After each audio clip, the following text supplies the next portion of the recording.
If you could change anything about the way you were raised, what would it be?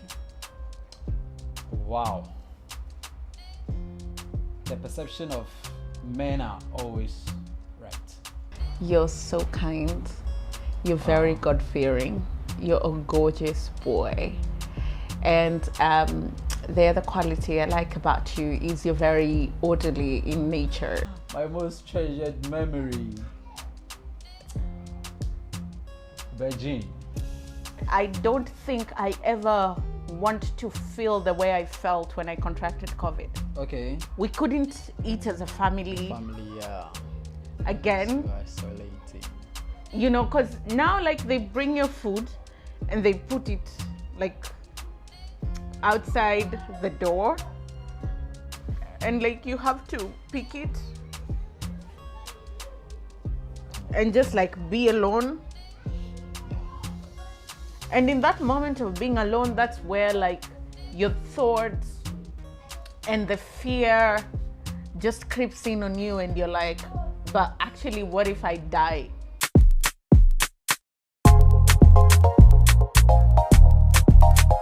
Hi guys, welcome to another episode of the vlog. My name is Zendiro Ganga and this is Benjamin. You're always saying your name with Vim. Yeah. So today we are doing the questions that make you fall in love. We're using Habibi's phone because we're recording with my phone.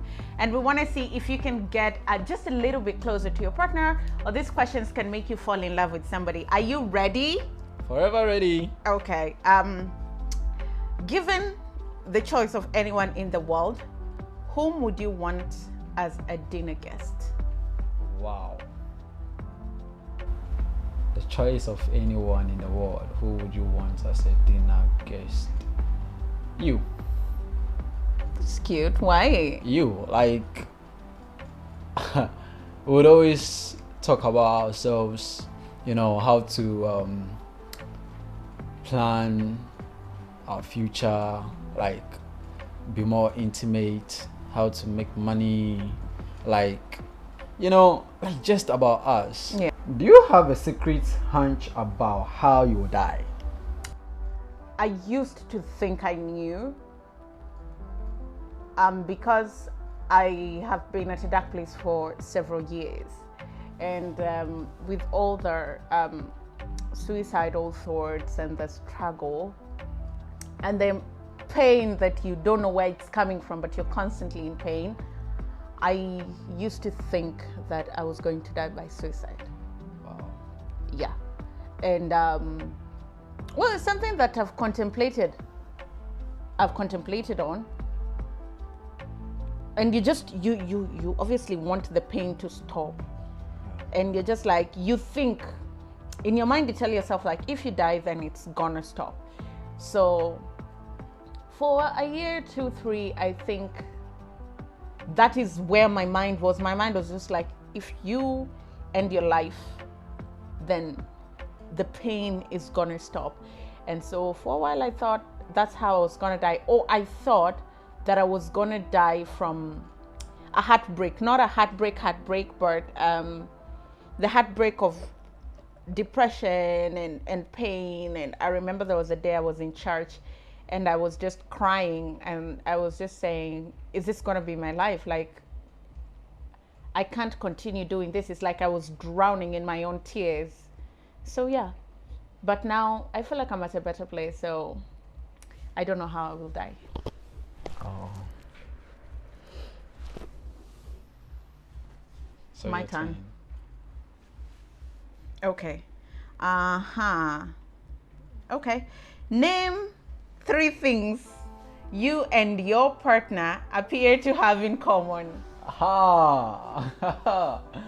Okay, number 1, I think we are both detailed. Yeah. Yeah. We notice everything. Those little stuff. Yeah. And number 2, I think we like, should I say, clean stuff? You know, like, she would always go like, I live with a man who, whenever comes, would go like, like the home is or the house is all clean and stuff, so like that. And I think it's something that we both, and I also know that I live with a woman who like doesn't like, you know, like pretty styles, you know, and she would always be like, you know where this has to be, you know, okay, like that. So I think that is also the second one. And I think the third one, three things, right? Yeah. I think you would like bathing with warm water. So this one never used to shower with hot water, and then all of a sudden he began showering hot water. And I'm like, what changed? It's like, you changed. So the next question is, for what in your life do you feel most grateful? For what in your life do you feel most grateful? That I was able to find myself again. Yeah, I feel like I had gotten lost in people's opinions and people's thoughts and societal expectations of who I should be, what I should become, where my life should go, what my career should look like, what my house, what my education, what money should look like, what the man I marry should look like, what a family should look like, what a woman should look like. And I've been able to go through this super painful journey of having to rid myself off of all those expectations, and now it's just me. You know, I define what my life is going to be. I define what success is. I remember when I just come to Ghana and I was still working on my paperwork and I still didn't have a job, and it's almost like those ghosts were trying to haunt me and be like, haha, look at you, you're so brilliant, did well in school, so talented, but you're in the house. And I was like, no, I'm not in the house. Every single day I go out to shoot. That is success. I edit videos. That is success. I post them on YouTube 3 times a week without failing. Whether they get 1 view or 1,000,000 views, that's the end result. Success is I tried. Continuous. Yes, like always putting in effort, one step after the other. Yeah. Success is saying, I'm not gonna get this now because I need some fluidity in between, and when I can comfortably afford it, then I will afford it, instead of doing things because of peer pressure or because it's cool, you know. Yeah. I had never ever been on a vacation until when I came to Ghana and started collaborating with people, and now you and I will be able to take our first vacation that we've paid for. And so the thing that I'm most grateful for is that painful journey that I had to go through in order to find out who I truly am. And do I know that person? Not 100%, but I like that the person I'm growing into and I'm morphing into. Okay. Wow. That's nice. Okay. If you could change anything about the way you were raised, what would it be? Wow. The perception of men are always right. Yeah, that's one thing I would change. You know, some of us were fortunate to have been raised in a family with more ladies. You know, so we got to learn a lot about the opposite sex, how they act, how they do their things, and you know, other stuff. But when I get to interact with like guys or men who were raised in a house or a society like most of guys and stuff like that, you know, you could clearly see that their perception towards the opposite sex is crazy. So I believe that with the society that I was raised in, okay, always valued men like men like that. But within that inner circle, okay, being my family, which had more ladies than men, okay, I got to appreciate the fact that okay, like it's all about teamwork. It's all about understanding. It's all about pushing each other on. It doesn't need to be like I'm the man like that. No, like it doesn't work that way to me. Like it doesn't work that way. If she can do it, like let her do it. Yeah. If that's what will bring us results, okay, let her do it. Okay. What is your most terrible memory? Oh man, I feel like you get all the nice questions. Do I? And I get all the hard questions. Oh, really? Yeah. My most terrible memory, I think, was. I have many. I don't know. Just one. I'm trying to weigh which one is worse than which one, but I don't think I ever want to feel the way I felt when I contracted COVID. Okay. Because it's that time where, particularly when COVID was COVID, you remember, so everybody is very, we don't know what's going on with the disease, we're scared, and you're told when you get the disease you're supposed to self-isolate. Yeah. And I don't think people understood what it meant to self-isolate. It meant you're literally alone for 3 weeks, particularly if you're symptomatic like I was. So here you are, you get your test results, and then before you know it, your life completely changes. Like we couldn't eat as a family. Yeah. Again. So isolating. Because now like they bring your food and they put it like outside the door, and like you have to pick it and just like be alone. And in that moment of being alone, that's where like your thoughts and the fear just creeps in on you, and you're like, but actually what if I die? And it was just very hard. And my memory was when I was diagnosed, okay, I was struggling to breathe, but I didn't feel sick. The body wasn't sick. But when I began taking the drugs, then I became so sick. Like I had rashes. And I remember telling my sister, like, this is the first time like I truly feel so sick. And I was like, why isn't it working? Like, why am I feeling sick every day? And she was like, give it a week or two, then you'll get better. And that was a really difficult period for me. Day 1, day 2, day 3. Obviously, like after the first week, you begin getting better and you're like, okay, I'm gonna do this. And also like your mentality changes and you're like, if I can go through this, then everything will be fine. And the second week, so the panic in the household had reduced. And so like my sister would bring my nephew on the window and like, it was just hard, But like seeing my nephew over the window was like, it was nice. Kids, they don't know what's going, they're just like super happy to see you, and it was very healing. Thank you. What is your most treasured memory? My most treasured memory. Wow. What? My most treasured memory. Beijing. Yeah.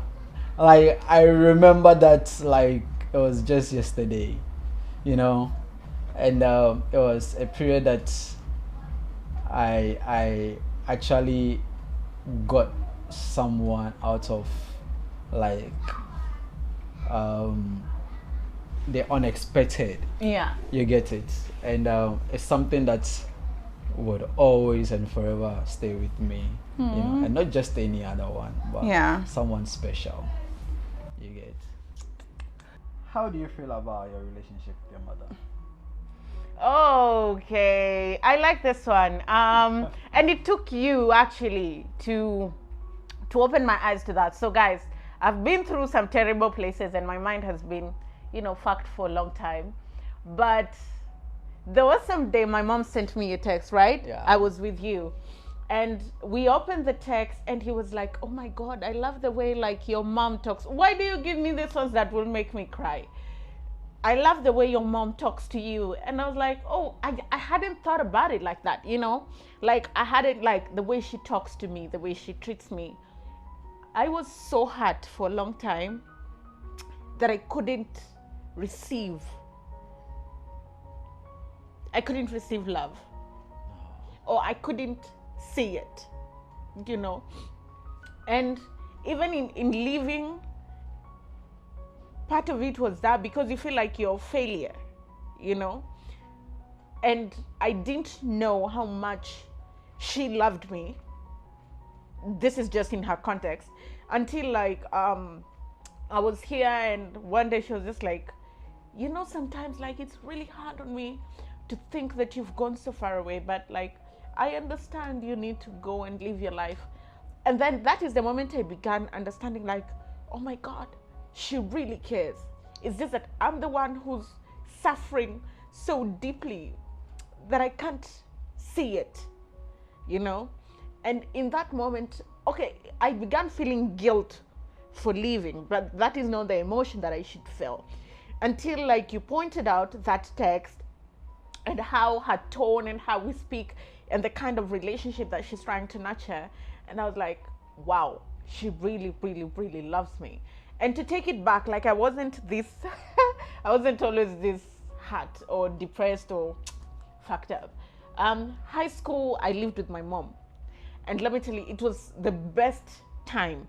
Not that my dad is not a good parent, but you know, like when you're raised by a man, like there are those very masculine elements, you know. Yeah. My dad wouldn't mind you repeating your clothes and stuff. Like my mom would be like ensuring you're always clean. You know, you come back home from school, she's warmed your bathing water. I shower. Then there's tea and I would be reading until dinner. After dinner, she would sit with me when I study. I went to a day school. She'd sit with me when I study. She read some of my set books that we would read in school and we would discuss, you know, and she would take me like to the market. I did my high school in the village. We'd go shopping for vegetables together. Yeah. We'd go to buy fish in the market together. We'd go to see her mom, my grandmother, together, you know. So in retrospect, when now that pain is beginning to heal, I'm beginning to realize all the love that she has for me, and I can feel it. Yeah. So I don't even feel the need to dodge calls or not pick calls, or I feel like it's a burden. I just see her as somebody that loves and cares for me. And I hope she feels the same, because she's like super special to me, particularly now that I'm in my late 20s. And now I'm like, I think about my mom a lot. Like, what would my mom's life look like if she had the opportunities that I have, if she had the money that I had, if she lived in these times, you know, in a world that is more accommodating? Yeah. What would her life look like? And sometimes I weep for what she could have been, but sometimes I celebrate her resilience. You know, I showed you her picture. Yeah. She was such a beautiful woman. And from the conversations that we have, she enjoyed her youth. Like, she lived not like at these days you youngings and you say enjoy, you go drink, smoke. No, she lived in her youth with so much purpose, so much beauty, you know. Yeah. And so I really admire that about her. Oh. If you would die today, would you live differently? Like, no. You would live the same way. I would live the same way. If I was to die today, would I live differently? Just a little. I would travel more. Oh, okay. Because now I'm going to die. Why am I saving? Burn all those savings. Go to tax and kaikos, you know. Okay, so your house containing everything you own catches fire. After saving your loved ones and pets, you have time to safely make a final dash to save any one item. What will it be and why? I think if there's anything I'm gonna save, because just as a joke, because I live in a foreign country, will be my passport. Because how will I get out of Ghana? Exactly. How will I get out? But I feel like maybe our marriage certificate. Oh. Yeah. Okay. Yeah. Yeah. Our video will get demonetized. We can't use on a video. How was this experience for you? It was awesome. It was great though. Like, you know, emotions and like that. It's good. We get to know these parts and, you know, bits of ourselves, our life, and yeah, also this journey, you know. Yep, guys. Let us know what answers we gave resonated with you the most in the comment section. Exactly. If you also like this type of content, if you love seeing him here, if you love us chatting with you, let us know. If you'd like to see more travel content, also let us know. We'll see you again next time, but remember to subscribe. 100,000 subscribers. 100,000 subscribers. Bye-bye. Use your other hand. Yeah. Like this one, we are holding it here. Like he's one. always using the hand that is giving me warmth. You know, Ghanaians, I know you used to like use this is your left hand. Yeah. Only Ghanaians will understand the joke. Bye-bye, guys. Bye-bye, guys.